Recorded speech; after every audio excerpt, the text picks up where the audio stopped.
Dear friend, चलिए आज हम करेंगे practice set number 2 teacher aptitude. तो चलिए शुरू करते हैं।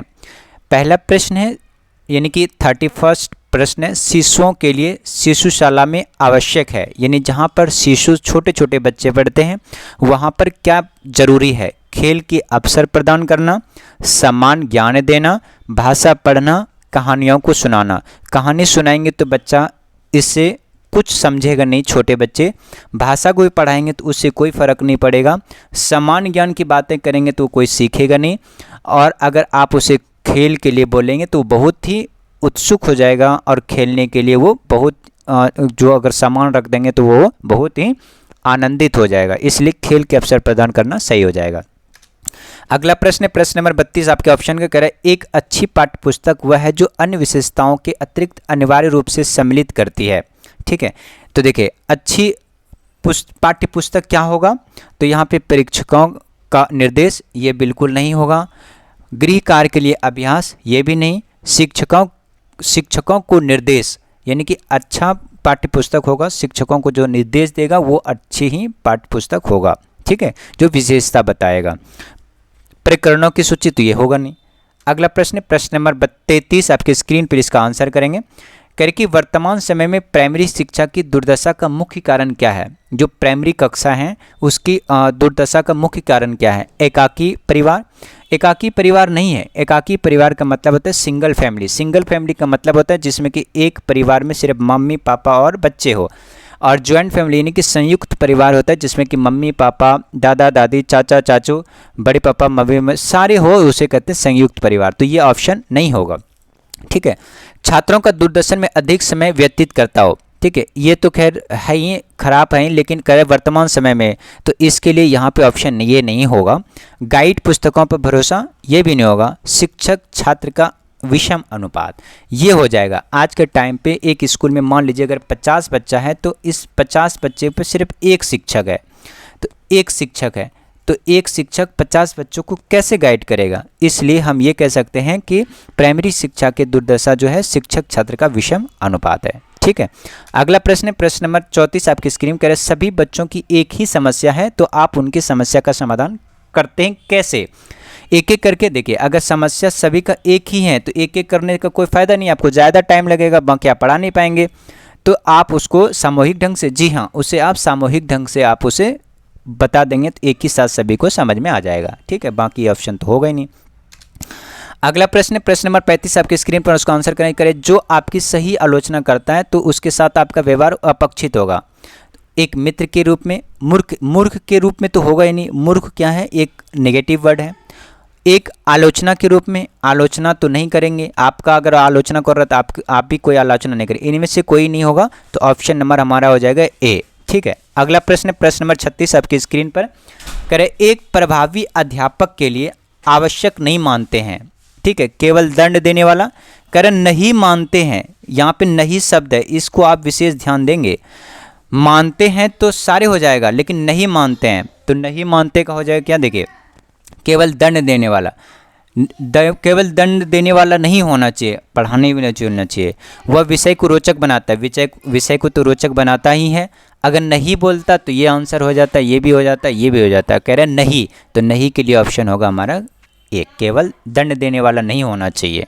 ठीक है, ठीक है, तो यहाँ पे हमारा ऑप्शन हो जाएगा कौन सा, ऑप्शन नंबर हो जाएगा ए। बाकी ये सारे क्या हो जाएगा, गलत हो जाएगा। ठीक है, अगला प्रश्न प्रश्न नंबर 37 आपकी स्क्रीन पर। प्रभावी संप्रेषण संभव हो सकता है।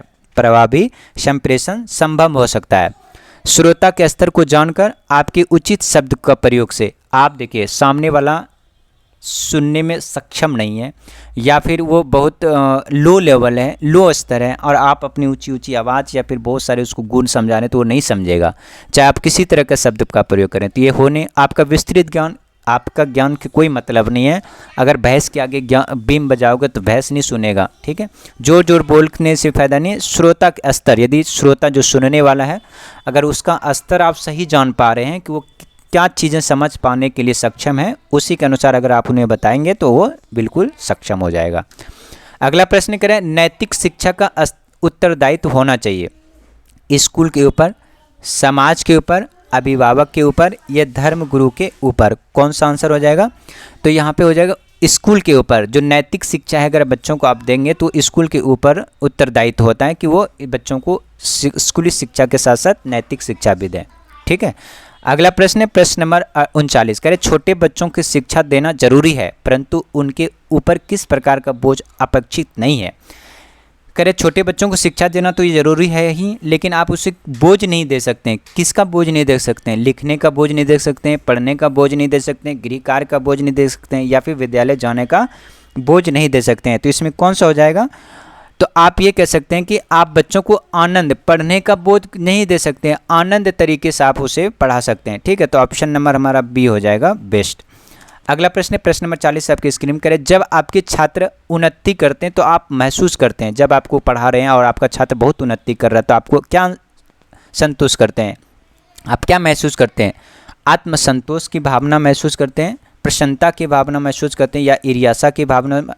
ईर्ष्या मतलब क्या आपको बुरा सा लगता है कि मेरा शिष्य नहीं, या अगर ये होगा तो अच्छा शिक्षक का ये गुण नहीं है। ठीक है, तो आत्मग्लानि की भावना करते हैं। ठीक है, तो यहाँ पे देखिए आत्मग्लानि की भी भावना नहीं करेंगे। ठीक है, प्रसन्नता की भावना करेंगे, आत्मसंतोष की भावना करेंगे, तो ऑप्शन नंबर हो जाएगा यहाँ पे ए हो जाएगा। ठीक है, क्योंकि आत्मसंतोष, आपको संतुष्टि होना चाहिए हाँ कि मेरा बच्चा है, मेरा पढ़ाया हुआ वो अच्छा मुकाम पे पहुँचा है। अगला प्रश्न है प्रश्न नंबर 41, कह रहे शिक्षा के माध्यम से कल्याण होता है। सही बात है, कल्याण तो होता ही है। ठीक है, तो ऑप्शन कौन सा हो जाएगा? कह रहे समाज के सभी वर्गों का, आदर्श परिवार का। देखिए आदर्श परिवार का तो होता ही है, लेकिन इसमें से बेस्ट ऑप्शन बोला है। मनुष्य के व्यक्तित्व का ये भी होता है, लेकिन इसमें से बेस्ट ढूंढना है। छात्र व छात्रों का, इसका भी होता है, लेकिन कह रहे समाज के सभी वर्गों का। यदि कोई शिक्षित होता है तो समाज में सभी वर्गों का कल्याण होता है। ठीक है, मान लीजिए एक गांव में शिक्षित हुआ और वो सभी को, अपना परिवार को या पूरे को शिक्षित करेगा तो पूरा गांव मोहल्ला शिक्षित हो जाएगा। अगला प्रश्न है प्रश्न नंबर 42, करें एक अध्यापक के रूप में आप प्राथमिकता देंगे, यानी आप एक अध्यापक है तो आप क्या प्राथमिकता देंगे? विज्ञान विषयों का, वैज्ञानिक दृष्टिकोण एवं विचार को, उच्च विचारों को, या आस्था को? इसमें से क्या आप देंगे? तो देखिए विज्ञान विषयों को तो नहीं देंगे, अध्यापक के रूप में आप प्राथमिकता ये देंगे कि वैज्ञानिक दृष्टिकोण से आप ये बताएंगे, वैज्ञानिक दृष्टिकोण से यानी विचार को रखेंगे और वैज्ञानिक दृष्टिकोण से आपको बच्चों को बताएंगे, तो ये आपको बच्चों को प्राथमिकता देंगे, उच्च विचारों को नहीं, आस्था को नहीं। अगला प्रश्न है प्रश्न नंबर 43 आपके स्क्रीन पे इसका आंसर करें। आपके अध्यापन करते समय यदि कोई छात्र आपकी त्रुटियों की ओर संकेत करती है तो आप क्या करेंगे? मान लो आप पढ़ा रहे हैं और बच्चा कोई कह रहा है कि नहीं सर ये चीज़ है ना गलत है, तो आप उसको क्या करेंगे? छात्र को कक्षा के बाद में मिलने के लिए कहेंगे जी नहीं ये नहीं, अगर गलत है तो छात्र को आप दंडित नहीं कर सकते हैं। छात्र वो तो आपके अंदर गलती है तो बच्चे ने निकाल दिया तो अच्छी बात है। छात्र को चुप रहने के लिए कहेंगे, यही नहीं कर सकते हैं, बच्चों को चुप नहीं करा सकते हैं क्योंकि आप गलत पढ़ा रहे हैं तो सारी गलती सीखेगा। स्वीकार कर लेंगे, जी हाँ आप गलती को स्वीकार कर लेंगे और आगे आपको इस चीज़ को ध्यान देंगे। ठीक है, दूसरे दिन अच्छी तैयारी करके जाएंगे, ये नहीं होगा, ऑप्शन नंबर हो जाएगा सी। 44 कह रहा है कि 44 आपका कह रहा है आपको मालूम हुआ है कि आपके प्रधानाचार्य संस्था में कुछ गलत कार्य कर रहे हैं तो आप क्या करेंगे? उच्च अधिकारियों से शिकायत करेंगे? जी नहीं, आप जिस स्कूल में पढ़ा रहे हैं अगर उच्च अधिकारी को आप बोलेंगे तो ये गलत हो जाएगा क्योंकि आपका वो एक परिवार है प्रधानाचार्य भी, तो उन्हें समझाने का प्रयास करेंगे। उस तरफ से अनदेखी कर देंगे, अनदेखी भी नहीं करेंगे। साथियों से परामर्श, ये साथियों से भी नहीं कहेंगे, आप उन्हें समझाने का प्रयास करेंगे। यहाँ पे ऑप्शन ये हो जाएगा। अगला प्रश्न प्रश्न नंबर 45 आपके स्क्रीन पर, इसको आंसर करें। ठीक है, कह रहे कि प्रौढ़ शिक्षा, प्रौढ़ का मतलब होता है 30 से उम्र की शिक्षा किन व्यक्तियों के आधार में होना चाहिए? सरकार के हाथ में, सरकार के हाथ में नहीं होना चाहिए। सरकार के हाथ में अगर रहता है तो बस घोटाला में ही चला जाता है, भ्रष्टाचार में चला जाता है। शिक्षित व्यक्तियों के हाथ में, शिक्षित व्यक्तियों की नहीं, गैर सरकारी समितियों के हाथ में होना चाहिए। गैर सरकारी समितियां जैसे कि एनजीओ वगैरह होते हैं उनके हाथ में होना चाहिए, तब बच्चों को प्रौढ़ शिक्षा को अच्छी तरीके से अहमियत दे सकता है और इम्प्लीमेंटेशन भी कर सकता है। ठीक है, तो ऑप्शन हो जाएगा हमारा यहाँ पे सी। कह रहे कि बी ऑप्शन जो अभी मैंने पिछला क्वेश्चन किया तो इसमें कौन सा ऑप्शन हो जाएगा? सी। ठीक है, 45 का कौन सा हो जाएगा हमारा? सी।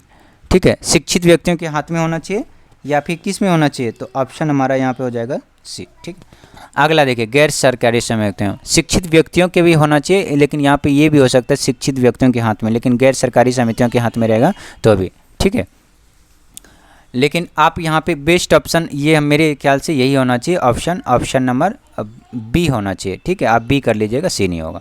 क्योंकि शिक्षित व्यक्तियों के हाथ में होगा तभी प्रौढ़ शिक्षा को अच्छी तरह से शिक्षित कर सकते हैं।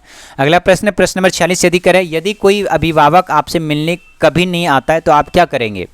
बालक को दंड करें? नहीं। अगर शिक्षक आपके पेरेंट्स यानी अभिभावक आपसे मिलने आ रहा है तो बालक को दंड नहीं देंगे आप।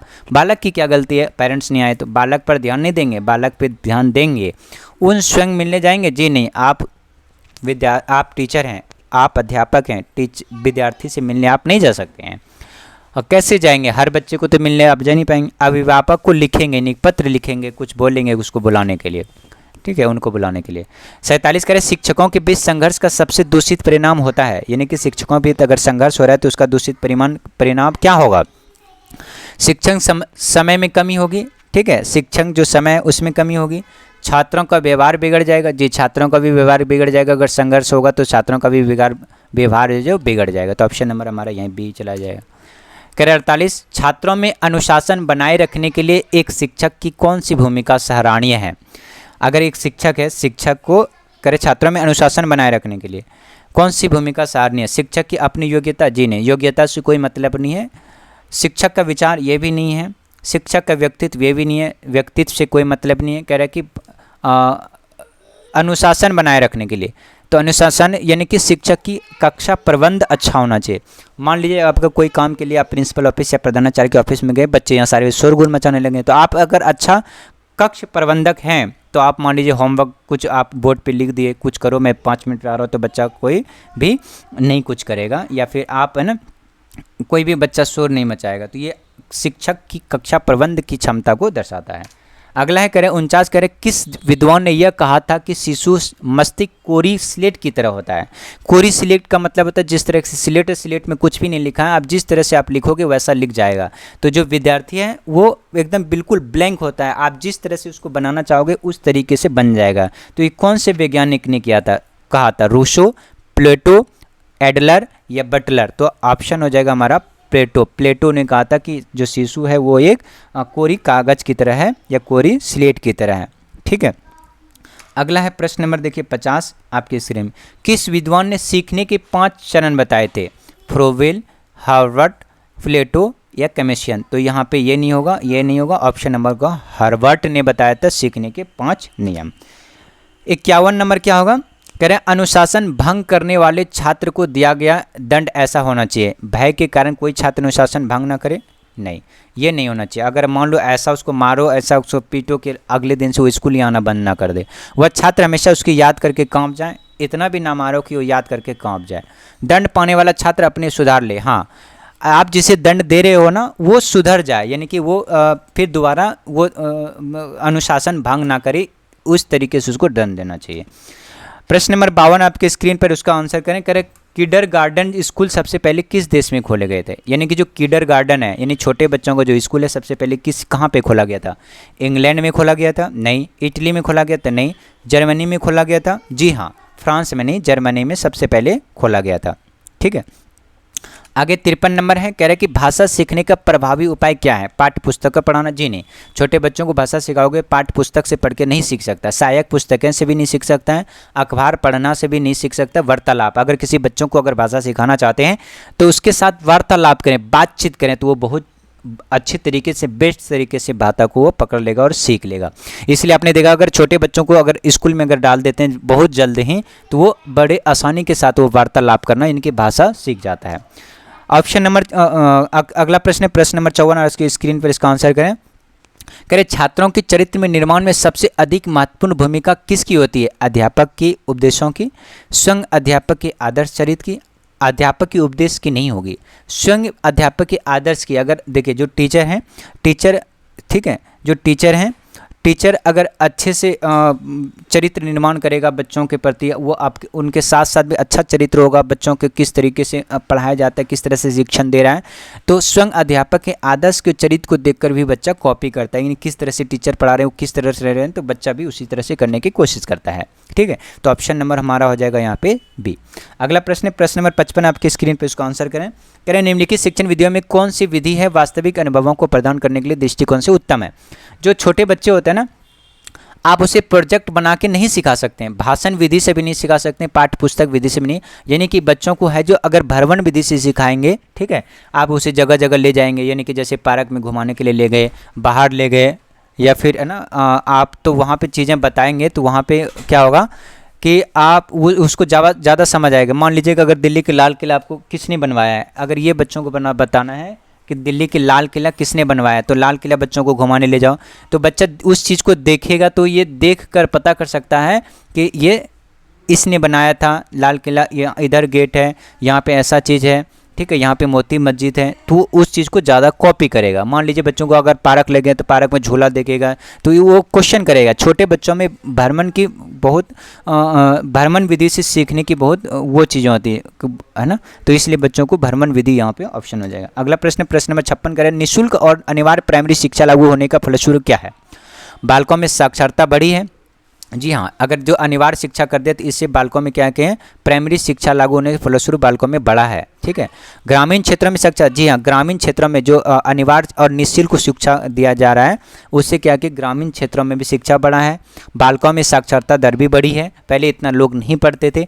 देश में साक्षरता भी बढ़ी है, और ये सभी हो जाएगा हमारा ऑप्शन। कह रहा है कि अब 57, नर्सरी स्कूलों में शुरुआत किसने की थी? जो नर्सरी स्कूल है इसकी शुरुआत किसने किया था? ठीक है, डाल्टन ने, जिन्हें जॉन डॉल्विन ने, यहाँ पे ऑप्शन नंबर हो जाएगा ब्रोफेल ने, ठीक है, तो यहाँ पे क्या हो जाएगा, हाँ ब्रोफेल, यानी कि ये ऑप्शन हो जाएगा हमारा फ्रोबेल ने। अगला प्रश्न नंबर 58 आपके स्क्रीन पर, कह रहे कि शिक्षा के क्षेत्र में सर्वाधिक महत्वपूर्ण तत्व अभिरुचि है, यह विचार किसका था? रूसो का था, मारियाना मोंटेसरी का था, मैकंडू, नहीं, टीपी ननन का था। किसका? टीपी ननन का था, ठीक है। अगला प्रश्न नंबर 59, कह रहे आजकल के आवासीय स्कूलों की तरह भारतीय पद्धति के स्कूल थे, यानी कि आजकल जैसे आप आवासीय विद्यालय का मतलब होता है जहाँ पे बच्चा रहकर वहीं रहता है, वहीं खाना पीना खाता है मम्मी पापा के दूर, और वहीं पे वो पढ़ाई करता है, उसको क्या कहते थे? जो पहले हुआ करते थे, अभी खैर नहीं है। मदरसे नहीं, आश्रम नहीं, गुरुकुल कह सकते हैं। पहले गुरुकुल हुआ करता था, जो अभी आवासीय विद्यालय है। अभी आवासीय विद्यालय में बच्चे वहीं पे रह के पढ़ता है, लिखता, खाना पीना सारे वहीं होता है। अब पहले के ज़माने में गुरुकुल होते,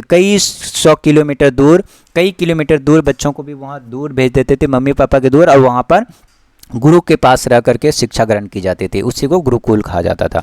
अगला प्रश्न है 60, कह रहा है भारत में स्त्री शिक्षा के लिए एक महान समर्थक थे। महात्मा गांधी नहीं थे, रविंद्रनाथ टैगोर या फिर कार्वे। यहाँ पे कौन सा ऑप्शन हो जाएगा? ऑप्शन नंबर हो जाएगा यहाँ पे कार्वे, यानी कि कार्वे जी तो ये भारतीय स्त्री शिक्षा के लिए बहुत ही महान समर्थक थे। ये कार्वे है, ये स्त्री शिक्षा को बढ़ावा देने में बहुत उन्होंने अपनी भूमिका निभाई थी। तो ये थे आज के 60 प्रश्न, और आप में से चेक करेंगे कि 60 में से आपके कितने क्वेश्चन सही हुए हैं, ठीक है। Thank you for watching.